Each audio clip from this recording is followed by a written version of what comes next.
How's it going, you guys? So in this video, I'm going to be discussing overtraining syndrome in response to resistance training. Okay, so this idea of overtraining syndrome can come from many different types of people.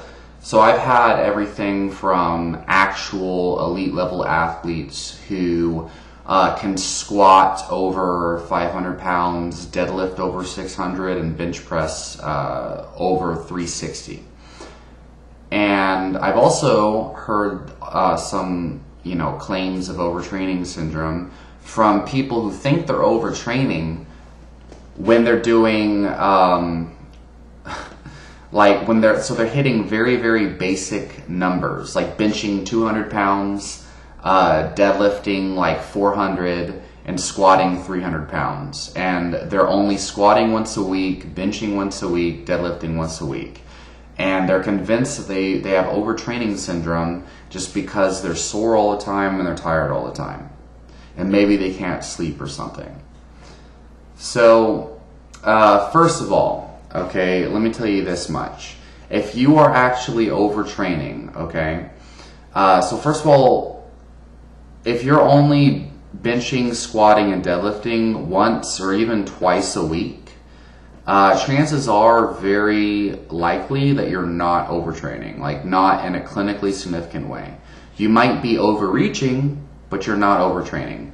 And especially even if you're training every single day, if your bench press is only 200 pounds, okay, unless your body weight's under 100 pounds, that is not enough resistance to be providing overtraining. If you were benching every day or really high frequency, and you start off with 200 pound bench, you would probably increase your strength to 300 on the bench press long before you reach overtraining syndrome. And this has actually been documented, where they'll experience clinically significant hormonal changes, meaning higher cortisol compared to testosterone ratio. And even with their testosterone completely down in the dumps and their cortisol way up, experiencing clinical hormonal disturbances from overtraining, they still produce strength gains in a linear fashion over time. So, yeah, if your bench press and your strength numbers are super low, it's unlikely you're experiencing like clinical overtraining syndrome. And then these people with these like under novice numbers on their lifts claiming they have overtraining syndrome just because they feel like crap, basically. They stop training for 4 years or more, and they're still convinced that they're suffering from like a lifetime of like side effects of powerlifting with those shitty ass numbers. And like, to me, it's very, very obvious there's something else going on. And this is actually very common 9 times out of 10 when somebody thinks they're suffering from overtraining syndrome, or even people that aren't into like resistance training and they think they have adrenal fatigue. It's a self-diagnosed thing, or maybe they went to a charlatan practitioner, like some kind of functional medicine doctor or something, which, by the way, I think functional medicine is usually the way to go, but there's a lot of these people that just try to sell you these overpriced supplements, like adrenal support supplements and whatnot, and they'll diagnose you with like overtraining syndrome or something, just so that they can bamboozle you into buying their freaking supplements. That's where a lot of this misinformation comes from, to milk you out of money with your hypochondria. In reality, it's likely that a lot of these people are eating a diet that either promotes insulin resistance, which explains a lot of their sleep problems and energy problems throughout the day. Even if they're not clinically diagnosed with diabetes, this could still be a factor. Or they have nutrient deficiencies, or they have food intolerances that is contributing to their fatigue. Or for whatever reason, probably due to faulty sleep hygiene. Even if you think your sleep hygiene is on point, a lot of times it really isn't. And they're sleeping poorly. And then they think, oh, it's all the training I did 5 years ago that produced like novice numbers on my lifts. when in reality, your sleep sucks, and that's why you feel sleepy all the time. Fucking duh. It's really crazy to me how complicated people make this shit, when 9 times out of 10, it's the very, very basic fundamentals that's causing their health problems. So, overtraining syndrome in response to resistance training. There is very, very little scientific support for this phenomenon. There's only one idea, okay, one mechanism that has been scientifically verified for what you would call overtraining syndrome or non-functional, dysfunctional overreaching. Okay, which means you're just like pushing it way too hard for way too long without a deload or a back off period. And this is a mechanism that has been shown, but only after like 6 months or more of squatting to a max every single day. It wasn't until like 6 months of squatting to a max every single day that Glenn Penley actually did this study on his lifters. They found, and I believe that they were on drugs or something. I don't know, but they found an increase in cortisol, drastically increased cortisol, and drastically lower testosterone. And whether they're on anabolic steroids or not, the fact is their testosterone went down. I don't think they were on steroids during this time, or that these athletes were in particular. But they're still making strength gains. And obviously if their testosterone was in the shitter, then whatever steroids or whatever they're on is definitely not counteracting the hormonal effects of overtraining or whatever, which should hypothetically dictate the strength gains, right? Because everybody thinks, oh, if your cortisol is high, then that's catabolic and it's going to destroy your muscle gains and strength gains. But obviously that's not the case. And I can point out many different reasons why it's not the case. And it's definitely, cortisol is definitely not going to make you gain body fat. People who say, oh, high cortisol causes weight gain. Okay, they also usually say high cortisol causes muscle loss. So they're claiming that cortisol is both an anabolic hormone and also a catabolic hormone at the same time. Which one is it? If it's anabolic, that means you're going to gain muscle and maybe a little bit of fat. Because that, it's building more cells, building more weight. If it's catabolic, that means it's going to be breaking down fat and breaking down muscle. But I'll tell you this much, that generally speaking, cortisol promotes fat loss and overall body mass loss. But anyway, it's been demonstrated that you can dig yourself into a deep hole hormonally and still make strength gains. So, this idea that strength loss is a symptom of overtraining syndrome, I mean, that's probably not true until you're on the verge of dying, as long as you're training properly. If your training program is super high volume, and I don't mean like 5 sets of 5 or something like that. I'm talking if you're doing like 10 sets of 12 or like on multiple different, or 5 sets of 10 on like 5 different exercises every single day, that's pretty high volume. And you combine that with high intensity interval training or some kind of cardio, then yeah, you're going to feel like garbage and probably running yourself into a muscle breakdown, rhabdomyolysis type of state. But if it's just like strength training and you're just doing like 3 sets of 5 or something, even if it's every single day, that's not enough volume, not enough intensity, not enough overall stress to prevent your body from adapting, and you could probably make strength gains continuously for a long time. But you'll probably feel like crap just because of the systemic fatigue and the increase in cytokines and things like that. And pretty much the central governor theory, an overall increase in serotonin, making you feel lethargic and tired and maybe a little stressed. So overall,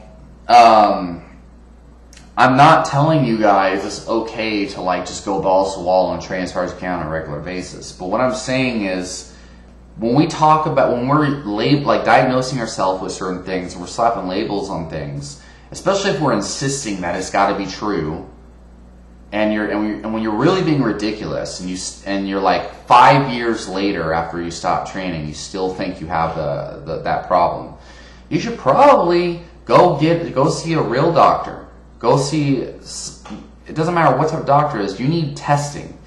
You need MRI scans. You need blood tests. Test for nutritional deficiencies. Test yourself for mononucleosis, because this is a very common symptom. It doesn't sound like overtraining syndrome. It sounds like you got something seriously wrong with you. Maybe a vitamin C deficiency even. Maybe a vitamin D deficiency, right? It could be a lot of different things. But a lot of times going and seeing a doctor doesn't help. Let's just be honest here. But yeah, you can't just say, oh, I got overtraining syndrome because I feel like garbage and I haven't trained in like 5 years.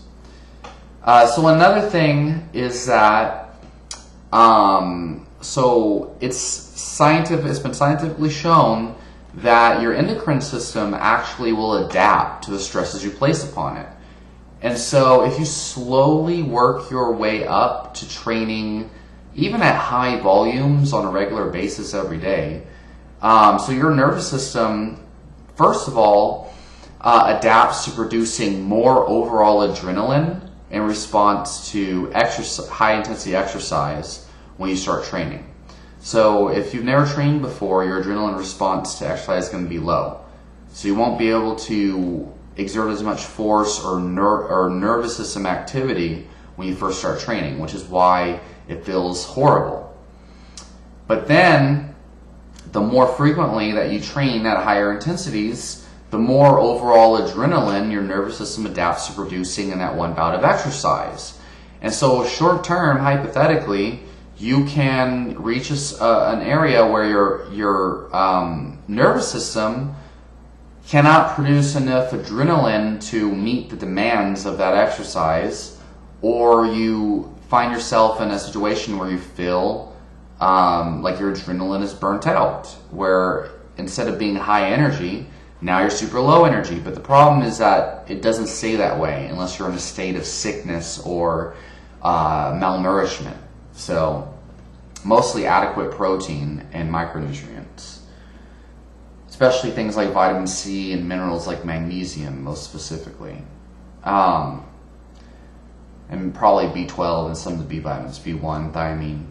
Anyway, the other adaptation that your nervous system can make is recovery from the adrenaline response. So your adrenaline going back down to baseline after exercise is also an adaptation to high intensity, especially resistance training, but just high intensity exercise in general. So at first you might feel really, really tired and not motivated when you do these things. Then eventually your nervous system adapts and can produce more neural output so you can perform better and not feel tired when you're done with your workout. And then eventually at the point where you can produce a shit ton of adrenaline in that high intensity exercise for that bout of exercise, and your adrenaline goes back down to baseline and can recover faster for the next day. So yeah, not only does your body and your muscles adapt, but so does your endocrine system. So the main problem you gotta watch out for is too much intensity and too much volume with too much frequency too fast. You want to slowly add aspects over time. And this is why I don't recommend these crazy, long-term, complicated periodization schemes where you try to train like all these different characteristics throughout the year. Instead, you should choose what are the things I really want to adapt my body to right now, and slowly build up your capacity to adapt to those demands consistently throughout the year. So you train all of the qualities you want concurrently, but you start slowly. So if your goal is like to gain conditioning and overall power and explosiveness for a sport like jiu-jitsu, for example, it's not a good idea to do like the traditional 1 month of endurance and then 1 month of hypertrophy and then 1 month of strength and then 1 month of power, then 1 month of speed.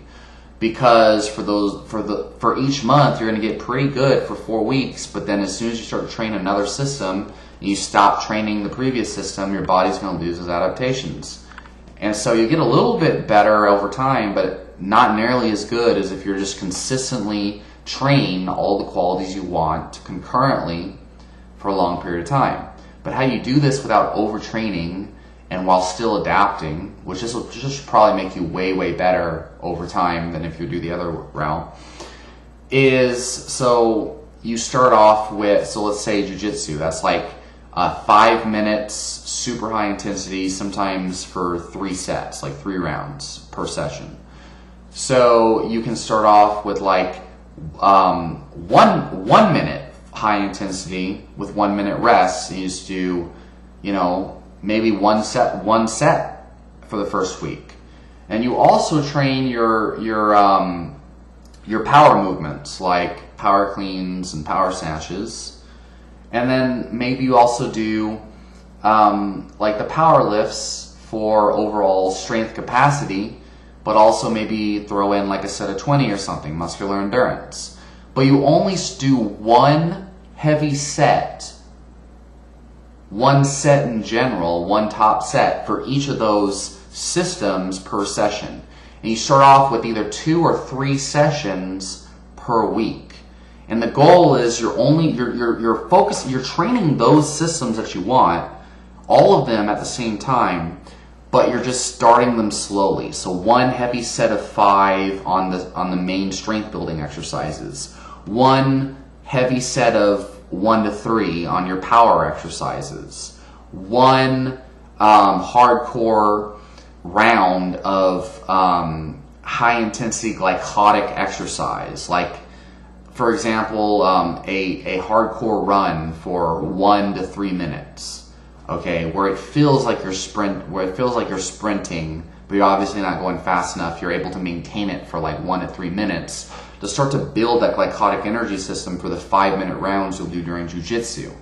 The goal, obviously, is to reach the 5 minutes of full glycotic energy that you'd be producing in a jiu-jitsu round. And then over time, you work your way up to 3 rounds of the 5 minutes, just like in a jiu-jitsu tournament. And the closer you get to competition, the more closely you mimic the energy systems and the skills you'll be doing in jiu-jitsu. So you'll periodize your program more specifically that way. But you're not doing periodization in a sense of one energy system per month, because that's not going to give you consistent results. You'll detrain each energy system that you stop training. But you also don't just go extremely specific, balls to the wall, one set at a time. So over time, your body will adapt to those energy systems without overtraining or overreaching, and you won't feel, you'll feel pretty bad after your sessions, but you'll adapt much faster and it'll feel less rough because you're not starting just balls to the wall. But you could easily train like the first example I mentioned in this video, where you're like hitting novice numbers, even like 5 sets of 5 at high intensity. If your strength numbers aren't that big, you're not going to freaking reach overtraining, even 3 times a week, even if you start off that way. So as long as your form's good. If you now injuring yourself, soft tissue injuries and joint injuries, that's a whole different story. That has nothing to do with overtraining. That has to do with poor form and not training and not knowing how to train. All right. So anyway, I hope this has brought some clarity. Leave your question, comments down below, and I'll talk to you soon.